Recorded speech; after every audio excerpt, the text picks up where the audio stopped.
think it's doing what it's supposed to be doing. I pressed got it. Did you press get it? Got it? Great. So that means that we are streaming live to YouTube. These are the QT conversations. They're an opportunity for me to open up an open-ended, warm and trustful conversation with our QT members, with the intention of two things, really: bringing us together by getting to know each other, but also reassuring us by letting us see the similarities in each of our journeys. And as I say every time, I have this lovely advantage that I have the opportunity of getting to know everyone here, but that's not how we do things. The idea is that we should all be getting to know each other so that we can support each other in a really broad-based web of support. So in order to do that, we need to scratch the surface with each other, and some of us are better at that than others, but it does tend to be that in the QT community there are a lot of introverts here, and so having the opportunity to sort of get past the polite conversation and actually get stuck into each other's real stories and real motivations can be inspiring, it can be helpful, and it can actually turn networking into connection. So the goal here is to make friends. I have found in the past that these conversations sort of turn into DMCs, deep meaningful conversations, quite quickly, and that's totally fine with me as long as it's fine with you. I am welcoming today a highly engaged and delightfully enthusiastic QT member, Dee. Dee Atkins-Greig and I have had these conversations many times, and we've really got to get to know each other. And so this conversation will be a jumping in at the middle kind of conversation, where we'll see if we can really take things further and get to know how this year and right now feel to us. There's a few elements that you just mentioned in terms of well-being that I really hope we get to talk about, Dee, because I think that's a really rich theme for many of us around here. Does that sound okay? Sounds great. Yes. Okay, so let's go. So I will remind you that we are always curious, generous and reflective, because that's who we are and how we show up. And my first question to you, my lovely friend, is please will you tell us a little bit about your tutoring story and how you got to be here today? Well, I discovered I liked teaching, having already been a weather forecaster in the Royal Navy and a weather presenter on BBC local radio and local television. And when that came to an end in 2002, the Met Office needed to find me another role as I'd left TV. And the Met Office College was the only one that really appealed to me. I didn't want to go back into shift work, and although I loved frontline forecasting, it didn't really fit at that stage. So that's when I began my teaching journey, and it was I did train the trainer courses. I had to do some professional development of my own about teaching forecasting and the basics. And then I taught for 2 years, and it was fantastic. And I absolutely loved it. I was teaching new entry forecasters. I was also involved in CPD for experienced forecasters. And one of the most memorable courses that I taught on, I was in a room with another trainer and 4 or 5 forecasters who were being trained in meteorology for the Middle East. They were part of the Met Office mobile Met unit, and they were going to be posted out there. And the only person in the room who hadn't been to the Middle East was me. So that was a very interesting journey, and I learned as much as the delegates did, I think, actually delivering that course, which was amazing. You've never told me that story before, and it speaks about your learning mode, about your commitment to lifelong learning. Oh, absolutely. The openness that you must have shown up within that room must have been really refreshing for them. I've always described myself as a sponge, and when there's an opportunity to learn new things, I usually grab it with both hands. And that was a really interesting experience for me to watch another trainer who had a lot of experience in that part of the world deliver material, and to really learn from not just the theory and everything, but also the way in which he was delivering it and making it engaging and all the rest of it.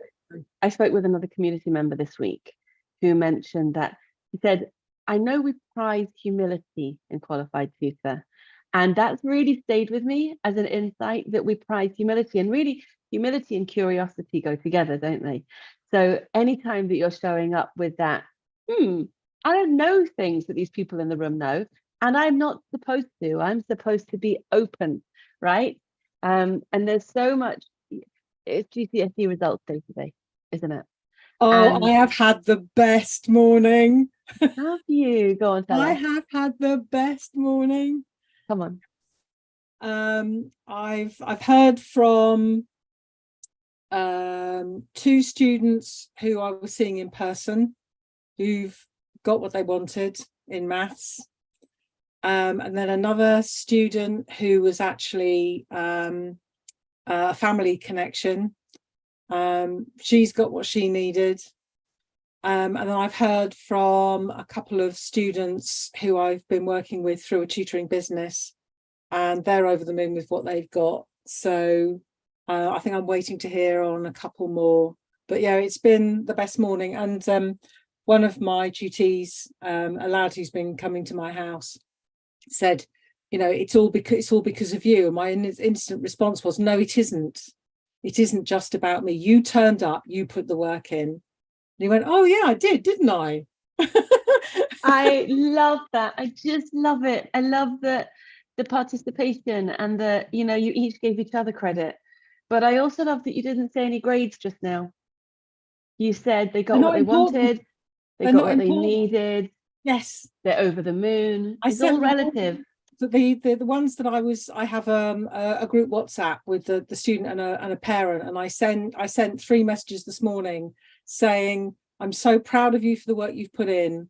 It doesn't matter what grades you get. Your grades do not define you. I'm just proud of what you've achieved. And that's all that matters. Isn't that glorious? And haven't we come a long way? Because, it used to be that tutors were there to get grades. And now tutors are there to build people and life outcomes in a much, much more holistic way. That's really exciting. Oh, absolutely. And some of the most wonderful feedback I've had is from the parent of my other tutee who's been coming to my house. And she actually works in the local shopping centre. She runs a stall that sells all sorts of wonderful plants from a nursery. So I see her quite regularly, and it's nice to chat. And one of the most fantastic bits of feedback was about her sharing about the impact I'm having on this young lady, not just with maths, but with the outlook that she's having in life generally. And I'm having an impact in ways that I kind of hoped I would, but to get that feedback from her mum that she's seeing the difference that the engagement that we're having is making, and I didn't really care at that point whether she then went on to get the grade that she wanted. The fact that I'm making a difference in her whole life. And her mum also said, once the exams were underway, she said, my worst fear is that she was just going to completely melt down because of the exams. And she has been so much more chilled about it, and so much more, I've got this. I'm prepared. And she said, and a lot of that is down to you and the work you did with her in her maths tutorials. Now, that's what I did. It isn't necessarily what I set out to do, but if that's what I've achieved, then I need to reflect a bit about what I did now. So I can be, perhaps, I don't know, I was sometimes intentional about it and sometimes I wasn't. I was just being me. So perhaps I do need to kind of reflect on that a bit more, and how I can build some of those kind of things. And the sessions with Sarah Lynn and the sessions with Jack have contributed hugely to my ability to be able to relate to students in that way and encourage them, and perhaps give them some skills and an outlook that they might not have developed otherwise, that they might not be getting from school. The school is is a hard environment to pick up on a lot of these skills. So if they're getting it from me in a one-to-one, then that's fantastic. Absolutely right. It makes me think about the personal trainer that you and I were talking about just now. Yeah. So tell me a bit about that journey with looking after your own well-being and asking for help. I've struggled with my weight my entire life. My mum put me on my first diet when I was 9 because she had to balance the fact that she was having to help me in this way with the fact that if she didn't, would I then suffer as a result of the potential bullying because I was, large and all the rest of it. And I have a personality that meant that I then became not obsessive, but very, very aware of what was going on. And when I was at primary school, the only time that I felt I was a normal weight was when we were rehearsing and performing a tap dance version of The Wizard of Oz, because I was exercising all of the time. And then as soon as that finished, because I went back to my original eating habits. So my mum used emotional eating. She encouraged me to eat when I was sad, and she encouraged me to eat when things were good. And it was done from a place of love. But I had two younger sisters, both skinny, and I probably ate more than them, but I certainly didn't eat mindfully. I know that much now. Going on holiday and not being allowed to eat the gold top Cornish milk.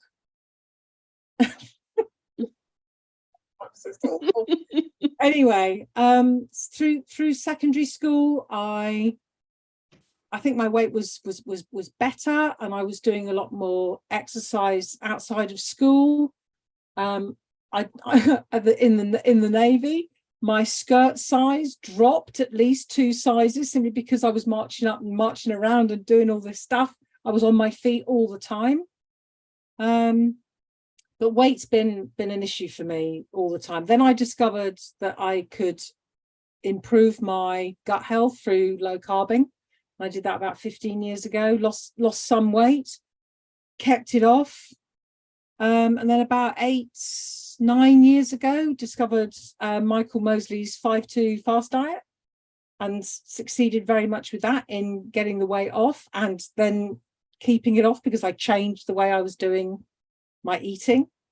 But a combination of changes at work, stress, lockdown, all that kind of stuff, and menopause, and I've gained 2 stone plus in the last 3-4 years. And nothing that I've done in the past that I'm trying now seems to be making a difference. And it really was affecting my mental health. It really was starting to get to me. I was not in a good place. I don't have any long mirrors in the house, never have done, but I will not go shopping for clothes now because I have to stand in a room with long mirrors in it. And then when I had to a few weeks ago to get something, it was the most traumatic experience I've had in recent months. It was just awful. So something's had to give. So I have reached out to a personal trainer who's a friend of a friend. I'm prepared to put the money in, to have that accountability, to have that encouragement. I know a lot about nutrition. I know a lot about fitness, but I need somebody on my case. I need somebody cheerleading, giving me encouragement, giving me a slap round the head when, I've fallen off, but doing it in a loving way. And I've discovered some fitness guy online, and I am now excited about getting up in the morning and doing a HIIT session. That's just mad, isn't it? Well, I definitely need to get there myself, so I totally understand what you're saying. And I've been through phases where I feel really fit and active, but that's not my nature at all. My nature is to cup of tea and a book. That's my happy place. So that jumping out of bed feeling is it's definitely elusive. But I'm just hoping that, having started it now when I've had some downtime and I'm not teaching the regular hours that I would do, I can actually make this a habit, enough of a habit now that I'm going to keep it going, and I'm going to find a slot to do something every single day. And I think I shared in the community about some of my that boundary post that you put in about, yes, and I am going to find the time to fit something in. And I am very good at allowing what I need to do to expand to fill the time available. And I can actually be as productive in half an hour as I would be in 2 or 3 hours. So actually, by finding some time and filling that with exercise and everything else, and reducing the time before I actually start teaching, I think I can do it. I can be as productive. I've discovered Pomodoro timers. I've discovered the co-working sessions, all of that stuff, and I'm developing some better habits. So hopefully not next week. Is it next week? Is it? Yes, it is next week, isn't it? It's September's next week, isn't it? Or is it the week after? No, it's 2 weeks, isn't it? Yeah. I've lost track. My kids tell me that they've got next week. It is August. It is still August. I've heard that question many times this week. My kids tell me that next week is all about stationery shopping. I know it's their favorite of the year. I don't actually need anything else. Nobody needs stationery. I just bought myself this gorgeous new notebook. I have a question for you. Hi, Yvonne. You're so welcome here. Nice to see you. I have a question for you. We're going to go totally off piste, right? Because you and I have done all this straight stuff already. Productivity. Discuss. When did productivity become our obsession? Oh, gosh. Do you know what I mean? My mum wasn't obsessed with productivity. Your mum wasn't obsessed with productivity. Why do we push ourselves so hard?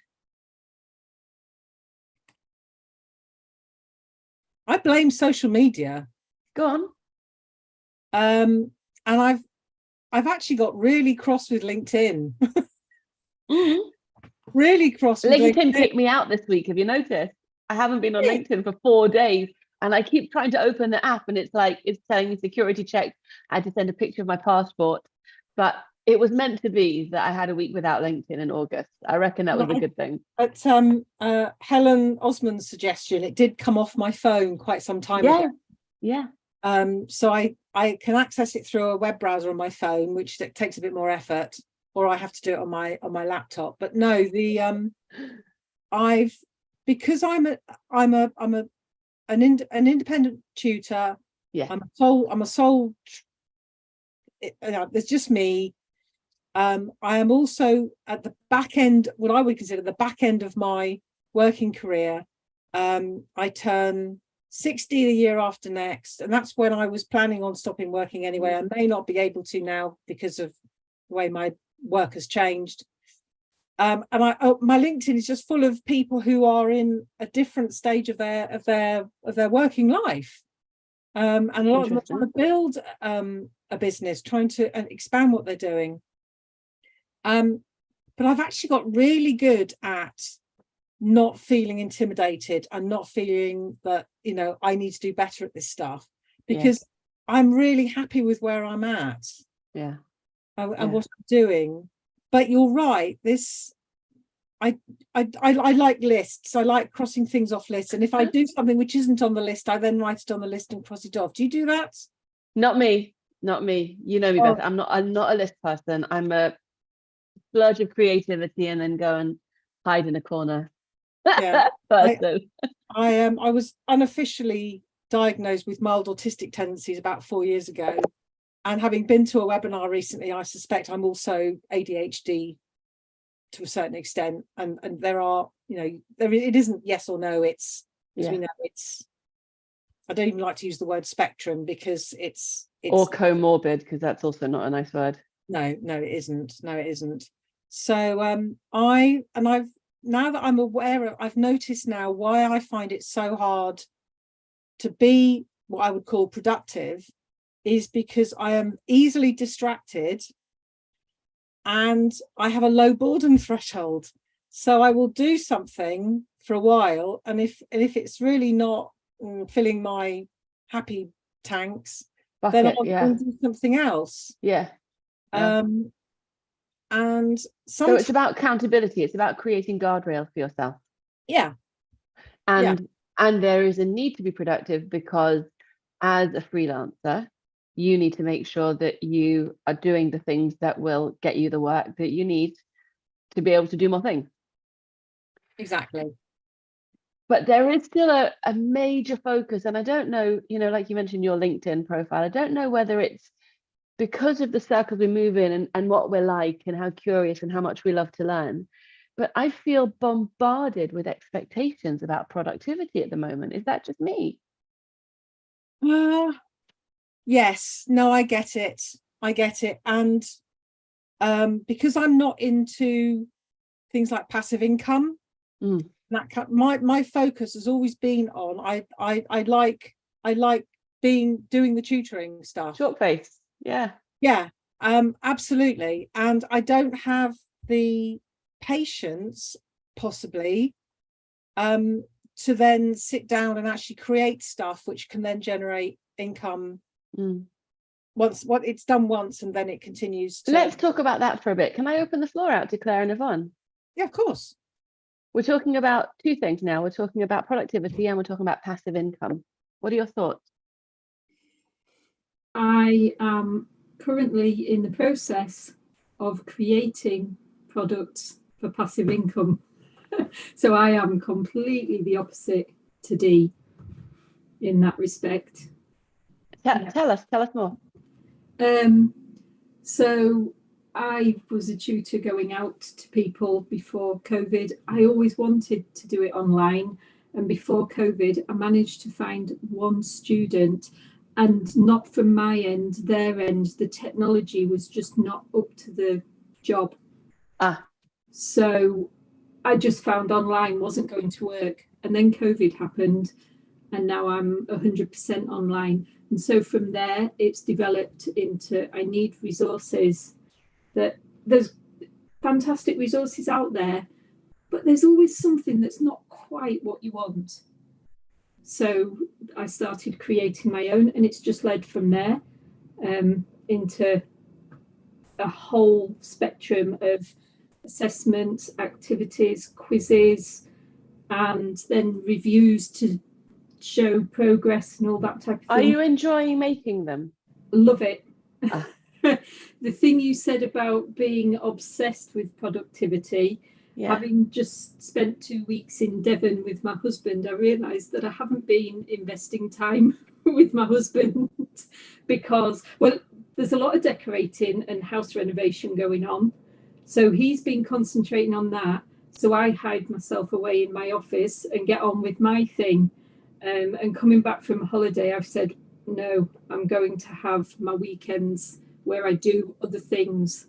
Whether that is with Kevin or not is not so important, but I need to get a bit more of a balance. But I'm an obsessive personality.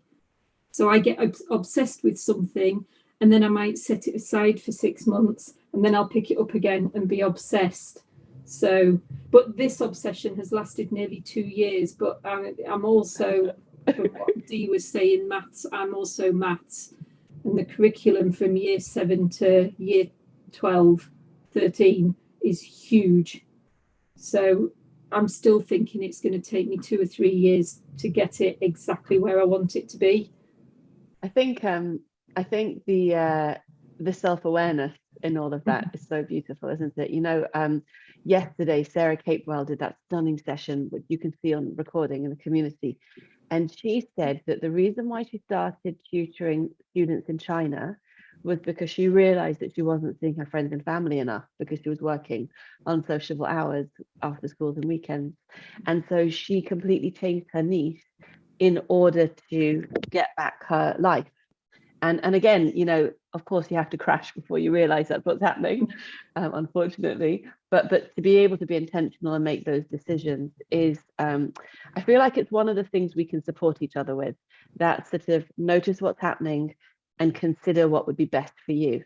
Though that intentionality is something that's much easier to do in community.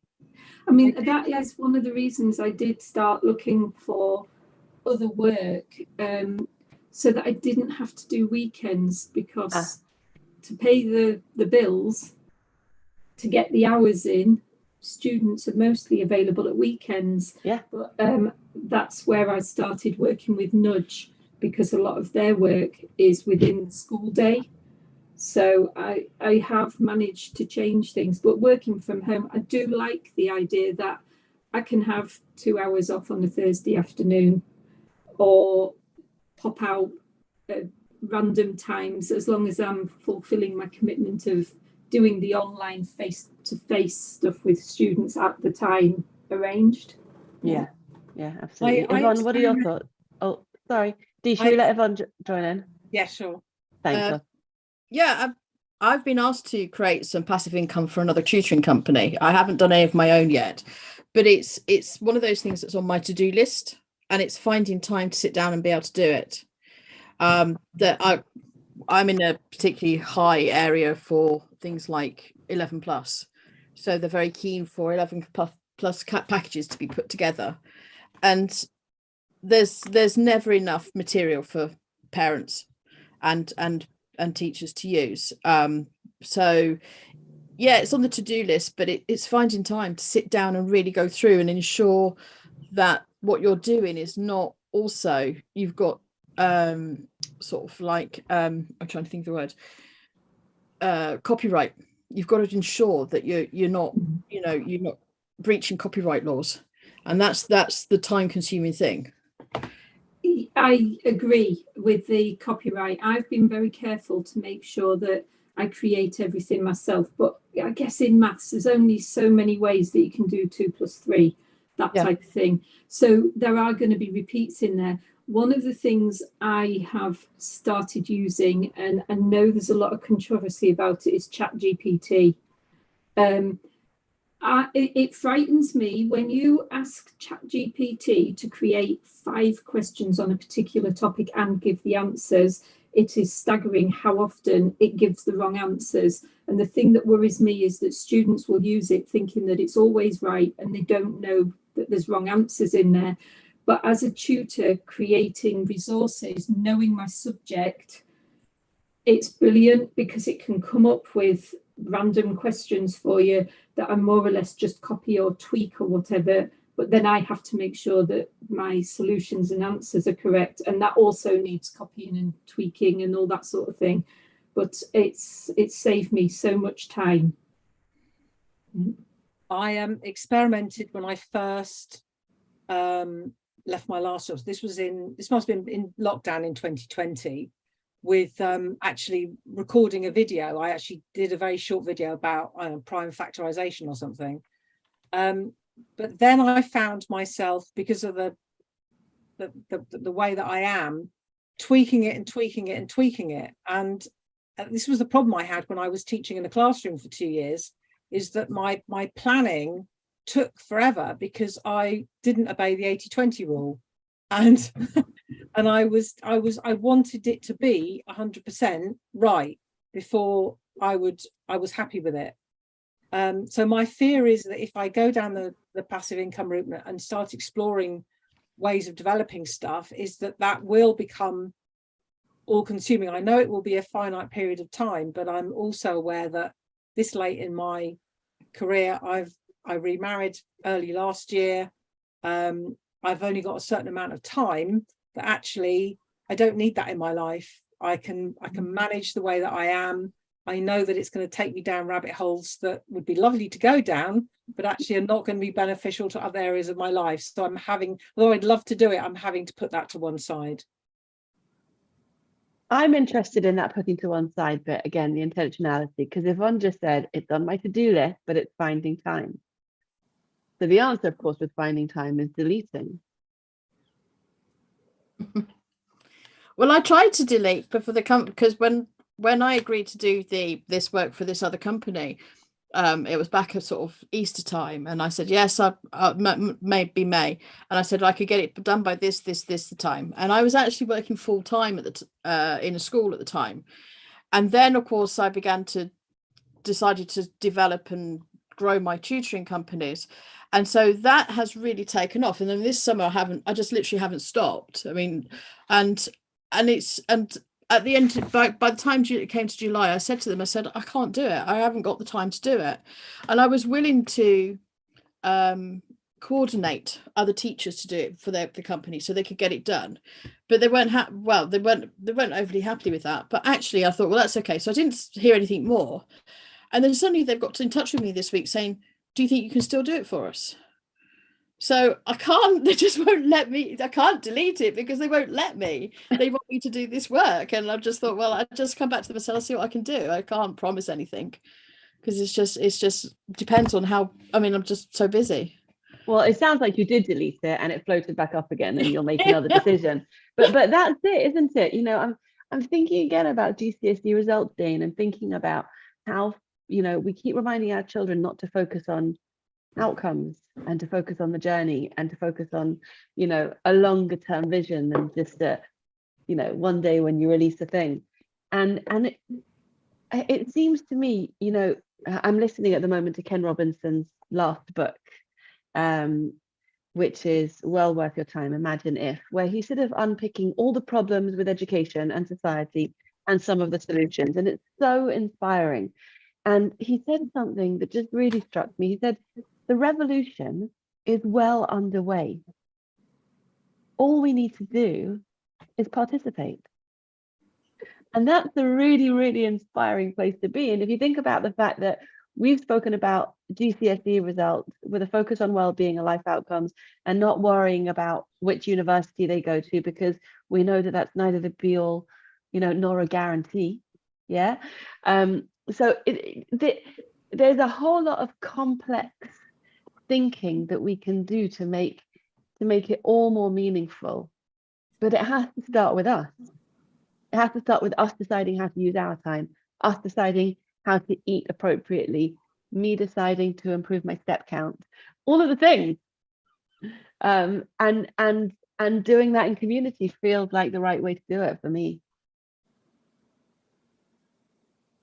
I will say this, I've said this before and I will say it again, finding QT was a complete game changer for me. I'd reached out on Twitter to other maths teachers because I knew I needed to sort out my CPD. I hadn't taught in a classroom since 2007. The language that was being used about lesson planning had changed. They weren't calling early careers teachers early careers, they were calling them early careers teachers. Now they weren't NQTs anymore. I had no idea what an exit ticket was, all this kind of stuff. And then I'd found MassConf online, which is where I met Helen Osmond, and then she fantastic QT.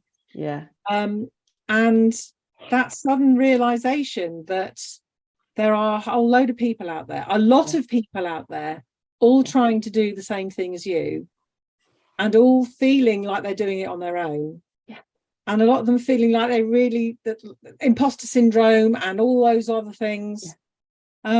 And I mean, you quoted it back at me. I didn't realize I needed supporting until I was being supported. Isn't that gorgeous? And you know, Julie Shanley Edwards said this week, she said she left school because she didn't feel supported.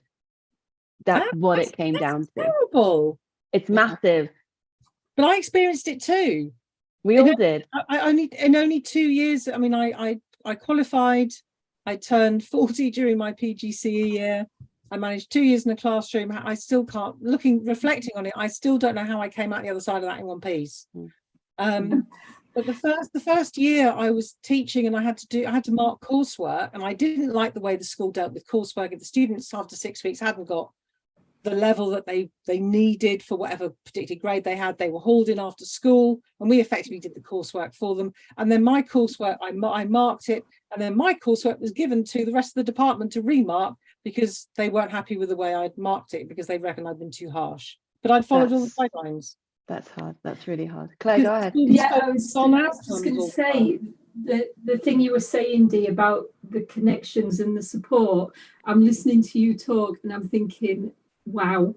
I went back to university at 38 to do teacher training. I did 4 years in a classroom. I don't know how I survived it. I left teaching at 18.5 stone, set up my own business and lost 8.5 stone in 2 years. Wow. So all the things you're saying and the connections and support, I'm sitting here thinking, it's not just me. You know, the hating teaching. No, not hating teaching. No. That's the wrong Yeah. thing. Hating classroom teaching and the system. Yes. That's what it is. Yeah. I've taught for 28 years in a classroom. I've been in education for 28 years, and the changes that have occurred over that time, it's the accountability now and the expectation of going beyond what you originally expected to do. I mean, I moved from state school into a private independent school sort of 19 years ago, and when I moved into independent school, it was a lot easier because it was like you didn't have as much to do. You didn't have a class of 30, you had small classes, and you had specialized teachers, so you had more non-contact time. All that's going. I mean, we still have the small classes, but what you're being asked to do is more and more and more, and it's just getting impossible. It really is, even in the independent sector. Yeah, going back to teacher training at 38, I had this dream that school was going to be exactly what it was when I was a student at school, and it just was so different. I famously said to the mentor in my second teaching placement, I've come into teaching to teach, not to do riot control. And he looked at me, and it wasn't until I'd actually been in a classroom for a few months that I recalled that look and thinking, he said, yeah. There was so the whole classroom management thing was really where I struggled. Yeah, there were so many breaking points for me, but one of the things you mentioned there, I'm standing there thinking, why am I having an argument with a 14-year-old over whether or not you're chewing gum? And I'm here to give you an education. And I can even feel my anger rising now. And this was 10 years ago. I left teaching. Well, it was 2016 I left teaching, but I was there 2012 to 2016. And yet I can still feel that anger in me. You know, how can this child not understand what I'm offering them? And they're just standing there going, I'm not chewing gum. Yeah, but it's the system that's made them behave like that, and you feel frustrated, and the gift of education being lost along the way. I remember fussing about dangly earrings and children wearing the wrong shoes. I was primary school in a girls' school, and what a sad thing to have to spend time getting confrontational with them and their mums because they forgot to take nail varnish off before they came into school. What a waste of everybody's time and commitment. Don't get me started on rolled up skirts. I have a 14-year-old daughter. The skirts are very well rolled up in our house.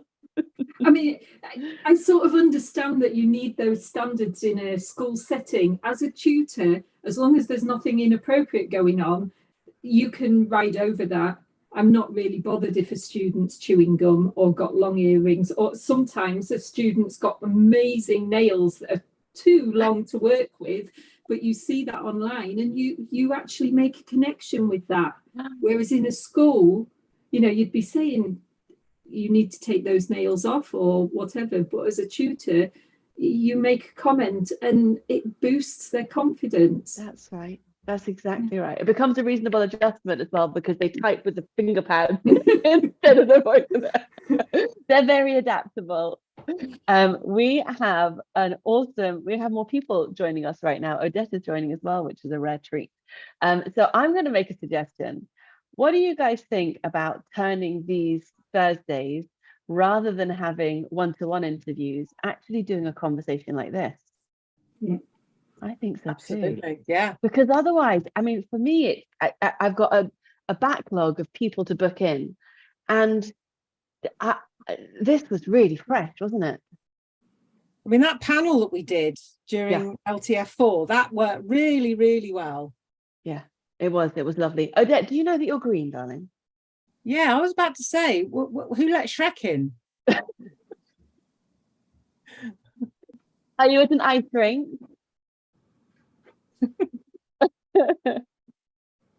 Oh, I love it. I love them. Tell them I miss them. Okay, so listen, so we've got 5 minutes left before I jump into my car to drive back down to London. And I wanted to ask your permission if it would be all right for me to let you know a little bit more about the QT Awards. Is that okay with you? Thank you. So we launched the QT Awards last week, and the first people who have completed have really, really proven to me how helpful and valuable it is. They've also now tested it, so all the mistakes have now been fixed, which was useful. What we found is that the process of self-evaluating against being safe, skilled, and supported, and having a really clear and transparent framework for what the criteria would be, has been helpful in helping us each to chart our own professional development and celebrate our expertise. Because Odette and I have been testing this approach now with, I think, 60 or so tutors. And what we found is they don't know how good they are. They don't know how well they're doing. And the first thing that we have been appreciating is this sort of like sitting tall in your seat feeling. Yeah. Yesterday, I looked through somebody's CPD record, and Dee, you and I were talking about CPD earlier. And what she'd done was, you know, of course, I give a template for doing the CPD, and she filled in her own template. And at the end, she wrote, "This was really helpful. Thank you. Now I notice what I'm doing, what I need to do next, and to write things down."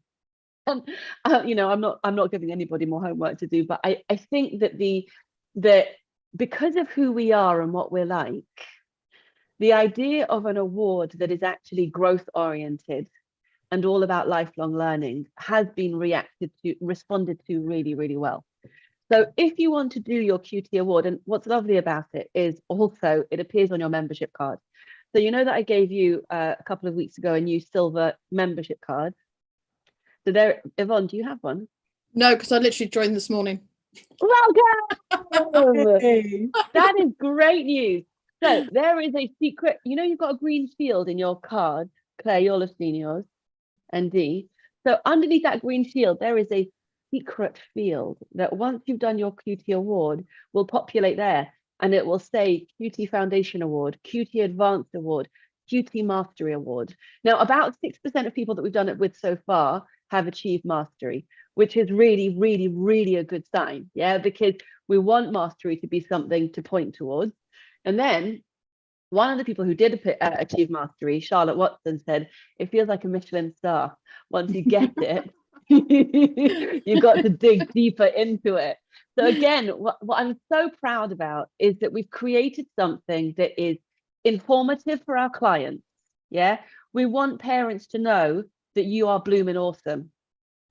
But we also need you to know that and feel that and be more of that.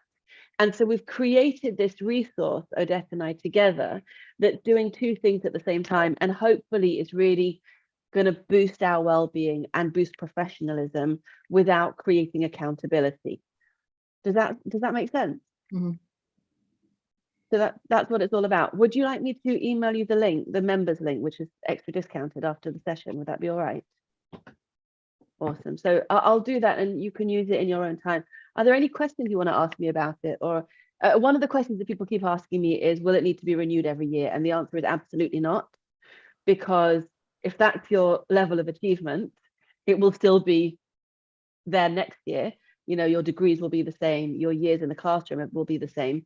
If you want to renew it because you think you'll go up a category, then you're welcome to do that at any time.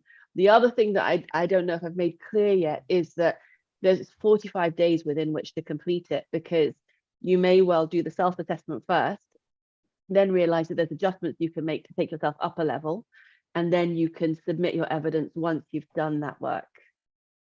So any other questions? Okay, are you up for it? Are you going to have a go? Oh, I'm so glad. I'm seriously thinking about it. Okay, no rush, at the right time. I understand it's an expense, and August is a difficult time to spend money. I do know that, but we really pushed through in spite of the holiday to get it done, because it feels like independent tutors are really leaning in at the moment. You know, last year and the year before, Yvonne, I don't know if you noticed this, it was really quiet in tutor communities.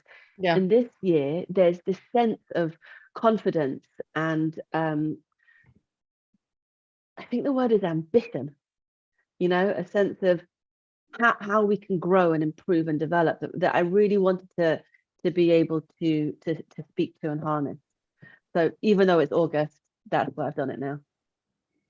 There's an awful lot of people coming on board on tutoring as well. I've noticed it's suddenly exploded this last year or so of suddenly lots of new people wanting to be in tutors and advertising their slots and things like that. And yeah, I mean, look, it's coming from two places. It's coming from a need, but it's also it's going to be part of the future of education. I'm just about to sign up for Sal Khan's AI tutor to have a play with that.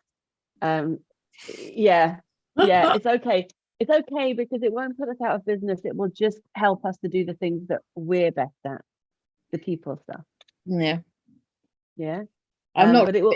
But What's that? I'm not convinced Convinced about the AI side of things. I don't feel that we're still not there yet with AI. No. But there's definitely kids. You know, we were talking about scarcity yesterday and this assumption that tutors are in competition with each other for the work. But unfortunately, there is more need out there than there is supply of good tutors, and we need to be part of that solution. But what worries me is the amount that are coming on board, but they're using it as a way of extra income, and they're not actually giving the quality of tutoring that should be out, that should, you know, that people can get hold of. And that's what concerns me, is the fact that a lot of how much quality these new tutors are really offering. So well, we've done a lot of work and thinking about that in Qualified Tutor, because that's sort of the answer. That's the problem that we exist to solve. To create quality assurance in tutoring, but in a bottom-up way rather than a top-down regulation way, and then showing parents how to choose the most experienced tutors based on their expertise. But there still is nothing wrong with a 16-year-old tutor. No, I mean, I don't have a problem with that. They have their place. No, that's right, because some of these 16-year-olds can probably relate to it better, and it's as good for them as it is for the young learner. Yeah, exactly. I don't have a problem with that, but I don't think that all of these people that are coming on board are, you know, you just sort of wonder how much quality they can, you know, not everyone's got that sort of quality to tutor, and that's what is the concern, is that everyone's just seeing it as a new way to make money, and they may not be actually giving the quality assurance. Like, this is part of the reason why I've come to you, because I know that if I've got that sort of behind me, you know, that I know that parents will be confident. But because there's so many coming on board, and it's a bit of a minefield out there for parents now. That's really, really helpful for me, because we're launching parent open days, and I'm trying to record the explanation for parents. And that phrase that it's a minefield is more true now than it's ever been before, because it's so easy to find a tutor and so difficult to find the right tutor. Absolutely. So these parent open days should be, you know, practically speaking, they're an opportunity for parents to find the right tutor, because there'll be 4 maths tutors in the room and 6 science tutors in the room, and they'll be able to meet and select the one that's best suited to them. But there's also an education piece for parents in there, because once you've met with a group of serious tutors and you get a feel for who they are and what their approach is, you can't unlearn that. You know, that once you know what it's supposed to look like and feel like, you can't take the wrong person. No. Well, we need to help you to not, but there's definitely a sense of educating the parents now. Yeah. It seems to be that's where we are. And we've definitely had some help from the NTP, because the NTP bringing tutors into schools was a great big seal of approval for the concept of tutoring. And then all of the studies that they've been doing recently, all the tuition partners have been putting a lot of time and money into advocating for the NTP. And what they've been proving is that parents like tutoring, children like tutoring, teachers don't quite know how to manage tutoring. No. But in theory, it's very welcome. Yeah, and it could work very well, even in partnership with schools. Yeah. You know, especially with the funding sort of issues with funding, and so that the TAs within the schools are getting less and less. and therefore the children with SEND are beginning to suffer even more and not getting support even more. If you bring tutor in and do that as, deliver packages and programs, it's going to help those children. That's right. And we've also seen a shift towards the word intervention. So where we're talking about tutoring as an intervention, because that's the language that schools understand. But of course, it's not a language that parents like. No. I'd much rather have a tutoring session than an intervention session for my children. We call it focus now. We don't call it intervention. Nice. We call it focus groups. That's very nice. Yeah. And parents are happier with that. That's really interesting. I wonder how I would feel if well, my kids are taken out for all the groups all the time. Yeah. One of these kids is always walking through the doorway. He told me recently, my 11-year-old, that he sits in a desk by himself because he wants to. And I can just imagine all the tapping and fidgeting and banging that's caused him to be put on a desk by himself. If it helps him, then why not? Human beings. Absolutely. Okay, my lovely friends, it's 11:59. Yvonne, it was so nice to get a chance to chat with you. Yes. Claire, thank you for jumping into the conversation. It was really lovely. And Dee, thank you for firstly being up for it, and secondly, being generous enough to open it out as well. Gospel and Tasmia, I'm glad that you listened in. Next time, go off screen, unmute yourself and join the conversation. We really, really want to talk with you. Thanks, guys. Wish me a safe journey home. Safe travels home. Thank you. Bye. Bye-bye. Bye, Yvonne. Bye, Claire. Bye. Bye, Dee. Thank you, darling. Bye, Tasmia. Well done, Fred from Fireflies. This was recorded 3 ways. Oh, by the way, Dee, hold on. Stop. Hold on. Stop that. I don't know how to stop YouTube.